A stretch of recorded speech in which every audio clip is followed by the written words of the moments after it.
Today is Father's Day. This might mean different things to you depending on what your family is like. For some people, you've got a father that lives with you in the family home, and you've probably been seeing a lot of them over the last few months.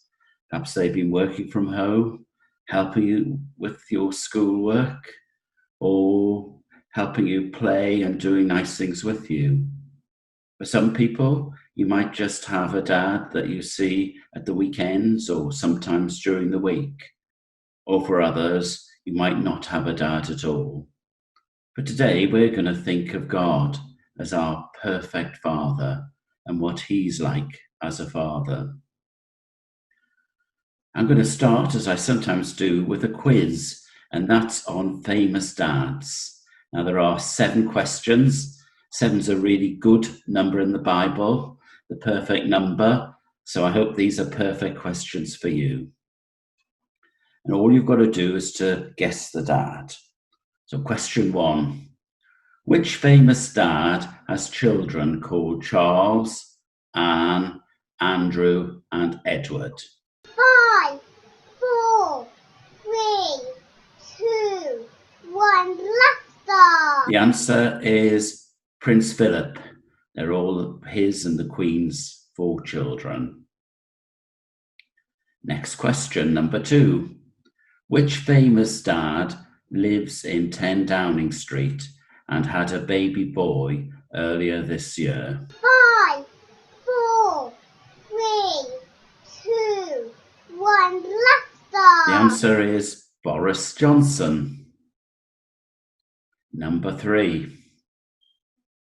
Which famous dad, is a sporting dad, has children called Brooklyn, Romeo, Cruz, and Harper? 5, 4, 3, 2, 1, let's The start. answer is David Beckham.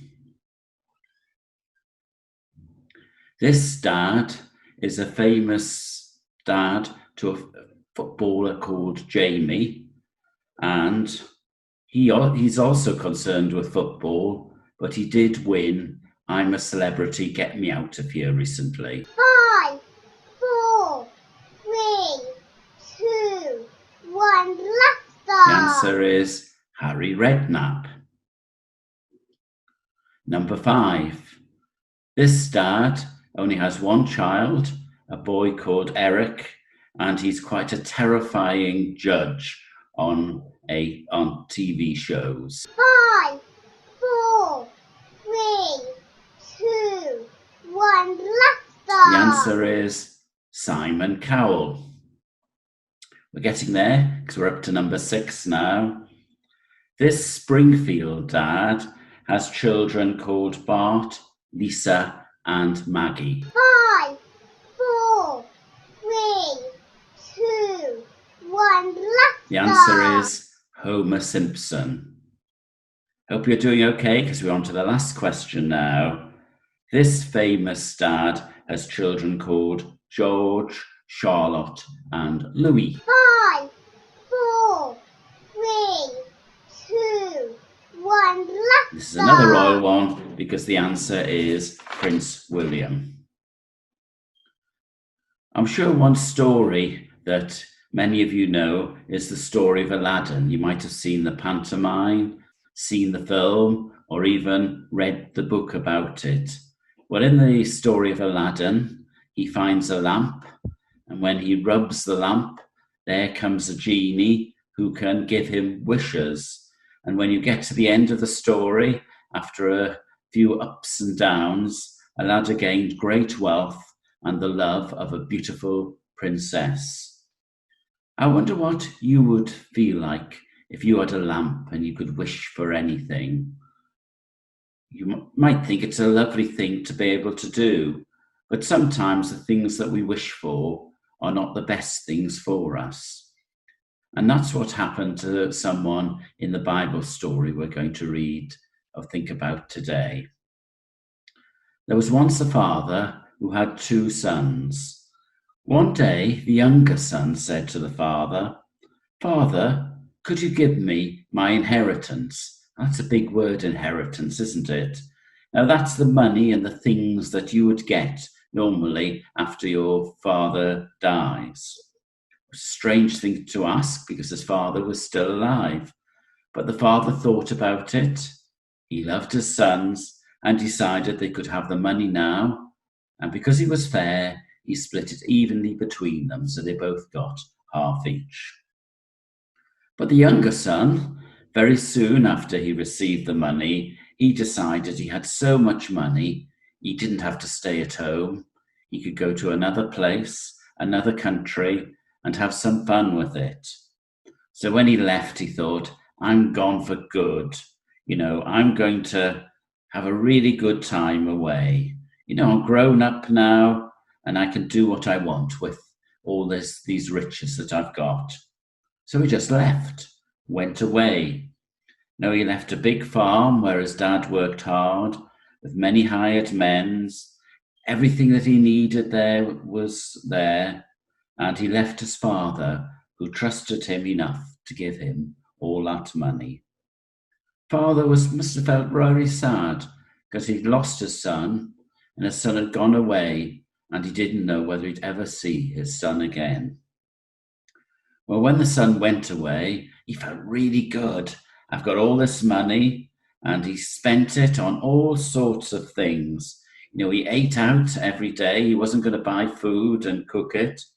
Got some fancy cars, lots of wild parties with lots of people that he met. And he spent it on many other things that his father wouldn't have been happy with at all.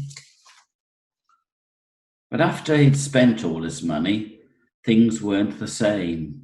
The country that he was living in became very poor, and there was hardly enough food for everyone. And now he had more money, he just didn't have enough to buy food. And so, from having so much, he just didn't know what to do. He was in trouble. Really, really big trouble. He had no money, no place to live, nothing to eat, so he had to get a job. And jobs were very hard to come by. The only job he could get was feeding pigs. And he was so hungry that he even tried to eat the food that the pigs were eating. But his boss caught him, and as you might think, his boss wasn't very happy at all, and told him if he ever saw him doing that again, he would lose his job. That night, as the son was walking home, his tummy was rumbling and rumbling. He felt so hungry. He saw some people walking towards him, people that had been to his parties and had so much from him, and asked him if they could give him some money from food. But no one would give him anything. Most people were so poor, it was hard to share with anyone. The son went to bed hungry, and when he woke up, he realized something. When he lived with his dad, all the servants his dad had more food than they needed, and here was he, far, far away, absolutely starving. So he made a plan. I'm going to go back to my father's house and say to him, I've sinned against you and against God. I don't deserve to be called your son. So let me back, come hire me, and I will work for you. He knew that if he became a servant on his father's farm, he'd be far better off than where he was now. So he headed for home. He didn't know what it would be like and probably thought about it on the journey, just hoping that his dad would give him his wish, allow him back. When the son was walking up towards the farm, and still a long way up, he could see someone noticing him and starting running towards him. He was sure they must have been expecting someone else. So no one would really want to see him, would they, as he'd been away so long and was coming back with nothing. As the person got closer, he realized it was his dad, and he was yelling, my son, you're finally home." He couldn't believe it. His father threw his arms around him and kissed him. But the son just quickly said, "Father, I've been naughty. I've sinned against God. I've sinned against you. I don't deserve to be called your son." The son wanted to continue to ask him to have him as a servant, but the father said quickly, "Bring one of the best robes and put it on him. Put a ring on his finger. Bring the biggest calf and kill it. Let's have a party and celebrate, because my son was lost and is found." A little while later, the older son was working in the field and heard music and dancing. So he called to one of the servants and asked, "What's going on? Your brother has come home, and your father is having a party for him on his return." Now that really upset the older brother, as he refused to join the party. The father heard that he was upset, so he went to talk to him and invited him to come. But the older son refused, saying, "Look, I've been working for you for all these years. I've never disobeyed you. I've still got all my inheritance. I've grafted really hard. You've never had a party for me to celebrate with all my friends, with everything I've done for you. Yet my younger brother, who's gone off for years, wasted all his money, comes back, and look at what you're doing for him." "But my son," the father said, "you were always with me, and everything I have is now yours. We had to celebrate and be glad, because this brother of yours was lost, and now he is found." This is a parable, a story that has meaning for us. We just need to think about it a little bit now. In the parable, the father is just like God.